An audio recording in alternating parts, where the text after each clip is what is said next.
actually at spending on mental health since the 80s. It was at about maybe 10% of the overall health budget. The recommended amount, EU amount, is about 12% of the overall health budget. And in the Nordic countries, say it's 14%. As the years have gone on and Fianna Fáil and Fine Gael have switched about in power, mental health has gone down to today, it's at 4.7%. So it's not that of the total health budget. So it's about a third.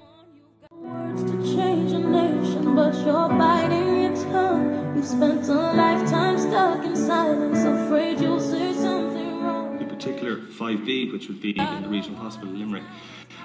There was a promise of building a new hospital, which still stands there. I pass it every night and the lights are still on it. I can guarantee you when you see the ribbon being cut in that a general election will not be too far away. And it'll be cut by Michael Lewin, the Minister for Finance at the moment, because he was the head minister 30 years ago in 1985. But there was a promise by this government to provide 20 emergency beds particularly for youth mental health issues, and that hasn't been fulfilled. Kids in this region have to travel out of town. They have to go to Dublin, they have to go to Galway in order to actually have their mental health seen to. And mental health isn't a stigma. It happens to people. It's unfortunate it happens to people. And it should be a priority. 1 in 4 people it happens to. Okay. The red microphone now. Hi Vincent, my name is Leona O'Callaghan and I am 1 in 4 that you speak about there. I suffer with depression and I spent 2 months within the mental health services within the Limerick Hospital. And I suppose my point is that I feel that there's a direct link actually with the inadequacies of that hospital and the very high suicide rate that at the moment that we hold within Limerick.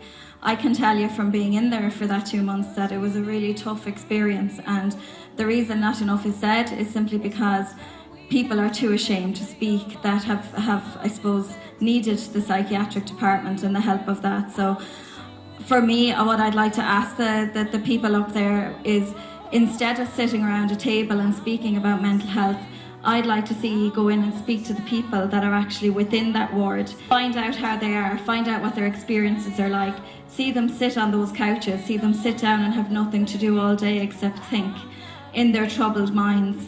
See them unable to kind of keep themselves safe. It's very, very dangerous. There's a high OBS ward in there where very suicidal people and very vulnerable people are a mixture of people who are very violent. You can't get sleep, you can't get rest. You have no activities, you're left to your own devices. And for somebody with a troubled mind, that's torture. And when people go to 5B and they don't get better, the next time they're in that trouble and when they're standing on that bridge, it's very difficult to reach out knowing where they'll end up. That's like...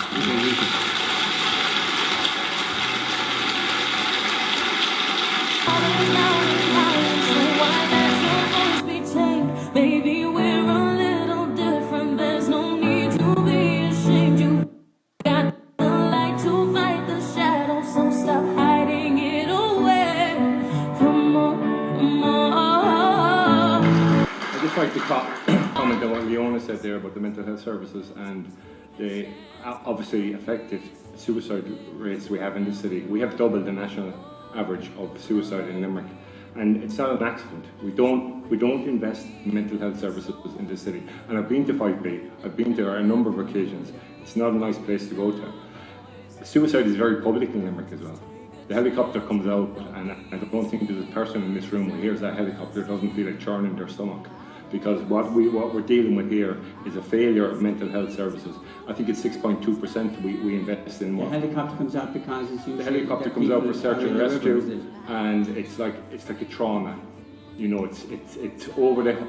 Just outside the door here is where the helicopter would be, mostly searching for people who, unfortunately, who went into the river. And that's a failure of our mental health services.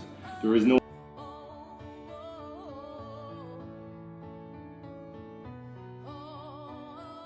Say one thing in relation to what the lady down there said. I know the facility she's talking about in the Limerick Regional Hospital on the mental health side. I've had occasion to visit it recently, and I can't add to what she said. I can't disagree with what she said either. It really is appalling. And I've seen this happening over the last couple of years in particular, where the money that was allocated for mental health wasn't spent in mental health. It was taken and spent in the general health budget just because it wasn't ring-fenced.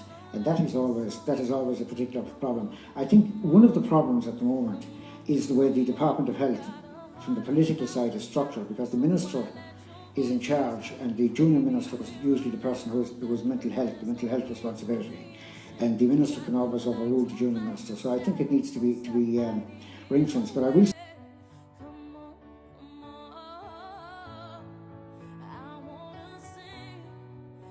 There is no investment in our mental health services.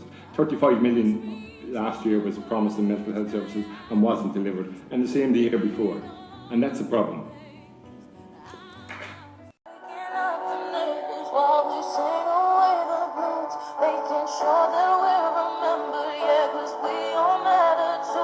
You go ahead, yeah? Hi, my name is Lorraine Corbett. I'm with the Corbett Suicide Prevention Patrol. So I want to reiterate what Leona and Andy and the guys behind me have said. We have got off our backsides. We took a proactive to walk the bridges at night in Limerick. We are in operation over 5 years. We reformed 3 years ago on the back of my own brother when he took his own life. We have had over 300 physical interventions, and out of that, 120 of those people were physically removed from the bridges of Limerick. We've got up off of our backsides to try and help the suicide rates in Limerick. They're being brought, the police take them away, they've been brought out to the services in the likes of 5B. We meet them the next night or maybe even an hour later. So we've got up, we're doing something about it. What are the government doing? Nothing. We're walking the bridges at 2 and 3 and 4 and 5 a.m. in the morning with 30 volunteers, and there is one member up there that we know, which is Willie O'D. We're affiliated with no political party.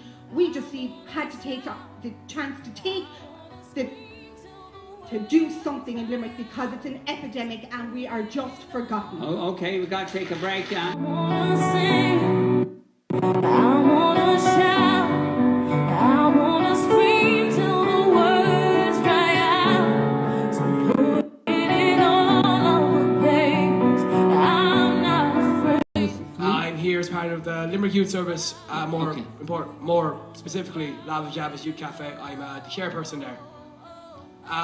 My question and my topic to bring up here is, what do you think of the lack of facilities for youths in the mental health spectrum, and how it's stigmatised in essentials? It's for a youth to struggle with a mental illness, and it's just stigmatised in a sense, going, oh no, they're just having a bad day sort of thing. Where do you stand on that? Caitlin, I'm representing Corlin and Oak, and you talked a lot about the statistics, mental health and everything, but you haven't actually said what you can do to help people, especially the children facing this who have to travel to Dublin to get help. And you see it, people walking on the bridges every night, like Corbett's Blue Society, they do help as much as they can, but people come running out of the pubs there and straight off the bridge. There is no waiting around or standing, there's no thinking about it, they just do it. So I want to hear what you can actually do to help, rather than just statistics that we already know. Okay, Willie.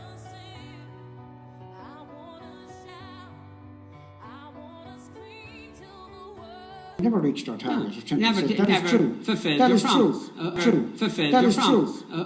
Fulfilled That your is true. promise.